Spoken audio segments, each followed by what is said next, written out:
Uh, let's say you've just been elected. Who's your first hire? What's the key person who's going to help you bring your vision to life? Well, I mean, obviously a chief of staff, because we're going to need to, get everything together. And if you're going to ask me who in particular that is, I'm not going to answer that question. Okay. So you mentioned being mayor of Oak Hill. You've run in Oak Hill, then you ran for state senate, and let's see, last year for Congress, and now for office in Metro. So how can you convince voters that you're committed to this job? Yeah, do I run for everything? I mean, do I just run for everything I can? No. To me, this is an extension of the congressional race. So the reason I stepped up and ran for Congress is because Nashville was being divided into 3 congressional districts for the purpose of taking away representation in Congress for people who live in Nashville. And we needed somebody to step up and fight for that seat, and I did that, and I am very proud of the race that we ran. Not all victories are binary.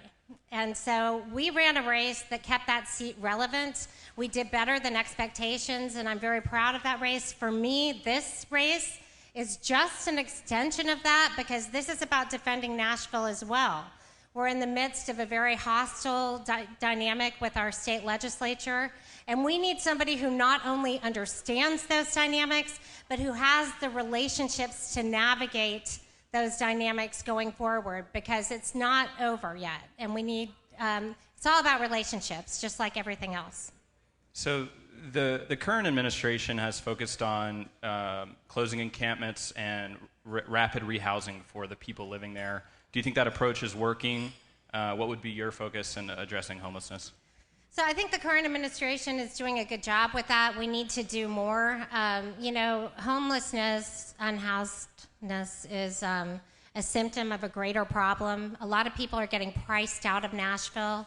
Affordability is something that everybody is dealing with here. I used to be in the music business. I used to have a band, and I have a lot of buddies who are songwriters and musicians, and they can't afford to live here anymore.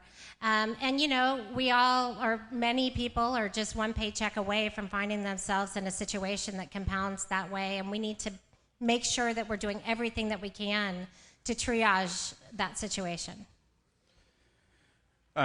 So you sort of got your start in politics with the Save Oak Hill movement, and then later you were elected to office in Oak Hill. That was an effort to stop commercial development in Oak Hill. And then just recently you came out as opposed to the Belmead Plaza redevelopment. No, I didn't. You wanted to delay it or solicit more public input? Is that? Well, so I had some constituents get in touch with me. They had a survey from 4,000 people and asked me to write a letter on their behalf to ask them to take a break and give them some time to figure out the traffic situation. Okay. And so I wasn't opposed to that. I was just representing my constituents' interests. Okay. So back to Save Oak Hill. Nashville's obviously growing. There's a lot of development in all over the city. So is there tension between, that point of view where you were hoping to stop development in Oak Hill and governing a growing, changing city where development's popping up? No, there isn't. I mean, I'm absolutely for growth. It just needs to be sustainable growth. Just to be clear, that development in Oak Hill was about blasting into a hill that was connected to Radnor Lake, and it would have been a natural disaster. So, and the shopping mall, and it was just a shopping mall, was going to be the size of Cool Springs. So yeah, I started a little group called Save Oak Hill. We had little bunnies on the signs, and we stopped it, and I'm proud of being able to do that. I think there's a vote tonight that's related to the Fairgrounds racetrack. If that doesn't get done by the end of this term, what would you do? Would you pursue renovations in some form? So we need to make sure that, it looks to me like it probably is going to get done, but, we need to make sure that we're doing the best thing for Nashville going forward. And part of the problem with that is that parking hasn't been taken into consideration. There are a lot of complicated issues with it. I think it's the first time that, as I understand it, a major city would have a racetrack dead in the middle of the city. So I think that that's something that we'd have to look at and talk about if it wasn't settled by the time I took office. But I am certainly not here to relitigate any of the decisions that have been made. I am here to make sure that we're making the best possible decisions for Nashvillians going forward. Well, speaking of relitigating and past deals, the Titan Steel obviously was a big topic of discussion the last year. The next mayor will have the enormous responsibility of sort of overseeing that East Bank campus. We've heard estimates about infrastructure costs there and various other costs that will go into that. So what will you prioritize on the East Bank, and how will you pay for it? So I think we need to prioritize IoT. We need to prioritize smart city technology. Nashville Yards is doing a beautiful job of this. And getting back to my earlier comment about opportunity costs, there's such incredible efficiency, both financially and from an environmental standpoint, and quite frankly, from a public safety standpoint, that we can gain by implementing technologies where our grid is communicating with itself, where we can actually save energy, where we can actually make sure that when people are walking by streetlights, they're turning on and they're bright. Making sure that our lights are synchronized with each other so that we're not having such traffic problems. So I will prioritize that. And then, we need to prioritize green space and make sure that this is not just an extension of downtown tourism, but something for actual Nashvillians to appreciate and enjoy.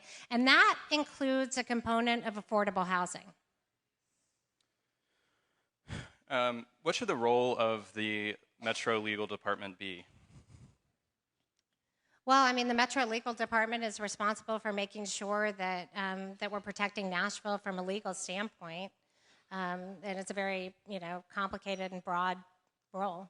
So, would you want it, if you were mayor, to act as a litigator, challenging laws, or would you prefer that it serve as more of a guide for city government and legal decisions that need to be made? My general disposition is people are really tired of fighting. People are really tired of the divisiveness. We need to make sure that we're defending Nashville, but we also need to make sure that we're not buying lawsuits. And, I talk about this regularly in the legislature because, we bought a lot of lawsuits.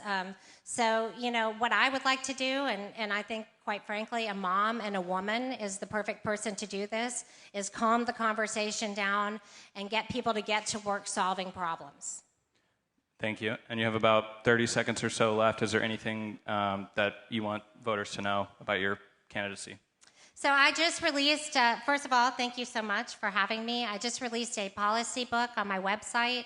It's voteheidicampbell.com, and it gets more in depth. I think anybody who's running for mayor should give you a better indication of what they want to do specifically on various topics. I encourage you to go there. My cell phone number is 615-438-6338. That's 615-438-6338. Please reach out to me and let me know if you have any questions. I'd love to hear from you. And thanks so much for having me. Thank you, Senator.